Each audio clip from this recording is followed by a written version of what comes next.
YSR Congress party ఎవరితో పెట్టుకోకూడదో వాళ్ళతోనే పెట్టుకుంది. కొరితో తలగొక్కోవడం అంటారు కదా, అదే వైసీపీ చేసింది. లోకేష్ కోసం జగన్ గోతీస్తే ఆ గోతులో జగనే పడ్డాడు. తాను తీసుకున్న గోతులో తానే పడ్డాడు జగన్మోహన్ రెడ్డి.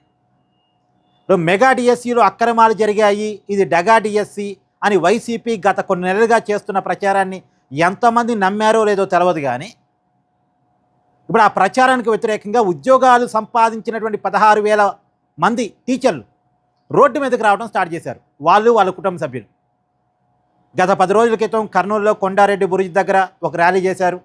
తర్వాత తిరుపతి దగ్గర చంద్రగిరి దగ్గర ఒక ర్యాలీ చేశారు. ఆదివారం నాడు విజయవాడలో ఆందోళన చేశారు. వీళ్ళు ఏ రాజకీయ పార్టీకి సంబంధించిన వాళ్ళు కాదు. వీళ్ళలో టీడీపీ వాళ్ళు ఉండొచ్చు, వైసీపీ వాళ్ళు ఉండొచ్చు, జనసేన వాళ్ళు ఉండొచ్చు, బీజేపీ వాళ్ళు ఉండొచ్చు, కాంగ్రెస్ వాళ్ళు ఉండొచ్చు. అసలు ఏ రాజకీయ పార్టీకి సంబంధం లేని వాళ్ళు చాలామంది ఉండొచ్చు. ప్రభుత్వం నోటిఫికేషన్ ఇచ్చింది, ఉద్యోగాలు అప్లై చేసుకున్నారు, ఎగ్జామ్ రాశారు, ఇంటర్వ్యూ పాస్ అయ్యారు, ఉద్యోగాన్ని సంపాదించారు.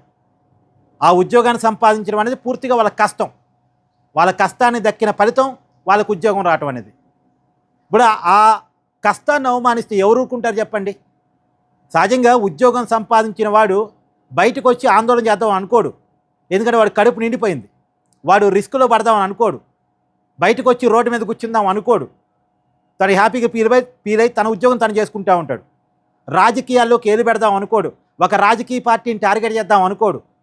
కానీ ఇవాళ వైసీపీకి వ్యతిరేకంగా టీచర్లు ఆందోళన బాట పట్టారు అంటే ఎంత అవమానపడితే వాళ్ళు ఇలా ఆందోళన బాట పడతారు. రెండోది, వైసీపీ కార్యకర్తల ద్వారా వైసీపీ ఆందోళన చేపించడం మీద అది రాజకీయం అవుద్ది. కానీ ఏ రాజకీయ పార్టీకి సంబంధం లేకుండా ప్రభుత్వ ఉద్యోగంలో సెటిల్ అయ్యి కూడా రోడ్డు మీదకి వచ్చి వైసీపీకి వ్యతిరేకంగా టీచర్లు ఆందోళన చేస్తే అది సమాజంలో ప్రభావం పడిద్ది. ఇప్పుడు ఈ టీచర్లు చూపించే ప్రభావం వైసీపీకి చాలా తీవ్ర నష్టం జరగబోతూ ఉంది. పైగా మళ్ళీ ఈ టీచర్స్ రాబోయే అసెంబ్లీ ఎన్నికలు అంటే 2029 అసెంబ్లీ ఎన్నికల్లో పోలింగ్ బూత్ ఆఫీసర్లుగా కూడా కూర్చుంటారు. పోలింగ్ ఆఫీసర్లుగా కూడా వీళ్ళు ఉంటారు. మోస్ట్లీ టీచర్సే కదా పోలింగ్ ఆఫీసర్లుగా ఉండేది. సో వీళ్ళు ఆ ఓటింగ్ సమయంలో వైసీపీకి వ్యతిరేకంగా కూడా ఉండే అవకాశం ఉంటుంది. పైగా ఈ టీచర్లు ఎలా ఉంటారంటే పొలిటికల్గా చాలా అవేర్నెస్తో ఉంటారు, చాలా చైతన్యంతో ఉంటారు. వాళ్ళకి క్లాసుల్లో పిల్లలకి పాఠాలు చెప్పి బయట ఒక నలుగురు గుమ్ముకున్నా సరే రాజకీయాల మీద వాళ్ళ అభిప్రాయాన్ని చాలా క్లియర్గా డిబేట్ చేస్తారు. వాళ్ళు అవతల వాళ్ళని కన్విన్స్ చేస్తారు. ఈ 16,000 మంది టీచర్లు 16 లక్షల మందిని ఈజీగా ప్రభావితం చేయగలరు. టీచర్లకు ఉన్న గొప్పతనం అది, టీచర్లకు ఉన్న కెపాసిటీ అది. ఇప్పుడు ఈ 16,000 మందితో వైసీపీ పెట్టుకొని ఈ 16,000 మంది ద్వారా 16 లక్షల మందిని మైనస్ చేసుకున్నట్టే లెక్క. వీళ్ళు క్లియర్గా వైసీపీ అధికారంలో ఉన్నప్పుడు ఒక్క డిఎస్సీ నోటిఫికేషన్ ఇవ్వలేదు. ఇప్పుడు కూటమి వచ్చిన తర్వాత ఇచ్చింది, మేము అప్లై చేసుకున్నాము, మా కష్టానికి తగ్గట్టు మాకు ఉద్యోగం వచ్చింది, దాన్ని జగన్మోహన్ రెడ్డి వారవలేకపోతున్నాడు. తాను ఉన్నప్పుడు ఇవ్వలేదు, వీళ్ళు ఇచ్చారు, ఇచ్చిన దాన్ని జగన్ వారవలేకపోతున్నాడు అనే విషయాన్ని జనంలో తీసుకెళ్లడం ద్వారా జగన్ ఉద్యోగాలు ఇవ్వనోడు, కూటమి ఉద్యోగాలు ఇచ్చినటువంటి ప్రభుత్వం అనే దాన్ని వీళ్ళు జనంలోకి బలంగా తీసుకెళ్ళగలరు. అందులో వీళ్ళు చెప్పే జనం నమ్ముతారు. ఎందుకంటే వీళ్ళు పూర్తిగా పొలిటికల్ కార్యకర్తలు కాదు కదా. ఇప్పుడు టీడీపీ కార్యకర్తలు టీడీపీ గురించి చెప్పుకుంటే అది పెద్ద విచిత్రం కాదు. జనసేన కార్యకర్తలు జనసేన గురించి చెప్పుకుంటే పెద్ద విచిత్రం కాదు.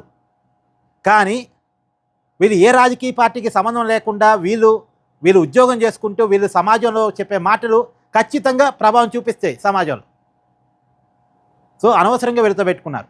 పైగా వైసీపీ మెగా డిఎస్సీకి వ్యతిరేకంగా అంటే మెగా డిఎస్సీలో అక్రమాలు జరిగాయని పేరుతో చేస్తున్న ఆందోళనలో ఏమైనా మెగా డిఎస్సీ రాసిన వాళ్ళు అట్రాక్ట్ అయ్యారా అంటే వాళ్ళు పెద్దగా అట్రాక్ట్ కాలే. మెగా డిఎస్సీ రాసి ఉద్యోగం రాని వాళ్ళు వైసీపీ వైపు అట్రాక్ట్ కాలే. కానీ ఉద్యోగం వచ్చిన వాళ్ళు రివర్స్ అయ్యారు. అంటే అనుకున్నది దొరకకపోగా అనుకోనిది రివర్స్ అయ్యింది. అంటే అనుకోని ఫలితం వచ్చింది. ఇప్పుడు వైసీపీకి అనుకున్న ఫలితం రాలే, అనుకోనిది వచ్చింది. అనుకోకుండా వచ్చిన ఈ రివర్స్ వల్ల ఇప్పుడు వైసీపీ పరిస్థితి తలకిందులైపోయినట్టే లెక్క. సమాజంలో ఒక విలన్గా వైసీపీ నిలబడింది. అనవసరంగా టీచర్తో పెట్టుకున్నారు. నేను చెప్తున్నా కదండి, వీళ్ళు సమాజంలో చాలా ప్రభావం చూపించే వర్గం టీచర్లు అనేవాళ్ళు. పైగా వీళ్ళు మళ్ళీ పోలింగ్ బూత్ ఆఫీసర్గా కూడా ఉంటారు వచ్చే ఎన్నికల సమయంలో.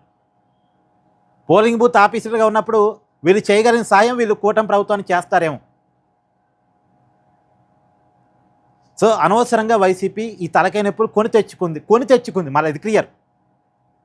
వైసీపీ ఒక ఫేక్ ఉద్యమాన్ని పెట్టుకొని, ఇప్పుడు ఎగ్జాంపుల్ అండి, అదే నిజమైన ప్రజా సమస్యలతో అంటే బాధపడుతున్న బాధితుల తరపున వైసీపీ పోరాటం చేస్తే ఈ రివర్స్ రాదు, ఈ రివర్స్ పరితారు రావు.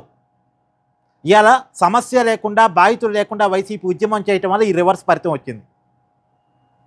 ఇప్పుడు వైసీపీ బాధితులను చూపించలేకపోయింది, కానీ వైసీపీ బాధితులు మాత్రం 16,000 మంది రోడ్డు మీదకి వచ్చి ఆందోళన చేస్తున్నారు. ఆ 16,000 మంది పైగా వాళ్ళ కుటుంబ సభ్యులు. ప్రతి ఉద్యోగం వచ్చిన వాళ్ళ కుటుంబంలో ఒక 4-5 జగన్మోహన్ రెడ్డి గారు చేస్తున్న తప్పుడు ప్రచారాన్ని ఏమంటారు, ఆ ప్రచారాన్ని ఖండిస్తారుగా. ఆ ప్రచారానికి వ్యతిరేకంగా వాళ్ళ తిరుగుబాటు ఉంటుందిగా వాళ్ళ మనసులో. సో ఈ 16,000 కుటుంబాల ఓట్లని జగన్ మిస్ అయ్యాడు. ఈ 16,000 కుటుంబాల వల్ల ప్రభావితమయ్యే మిగతా 16 లక్షల ఓట్లని జగన్ మిస్ అయినట్టు లెక్క. సో అనుకోని వ్యతిరేకతను జగన్ కొని తెచ్చుకున్నాడు. అది. సో దీని మీద మీ అభిప్రాయాన్ని కూడా కామెంట్ చేయండి.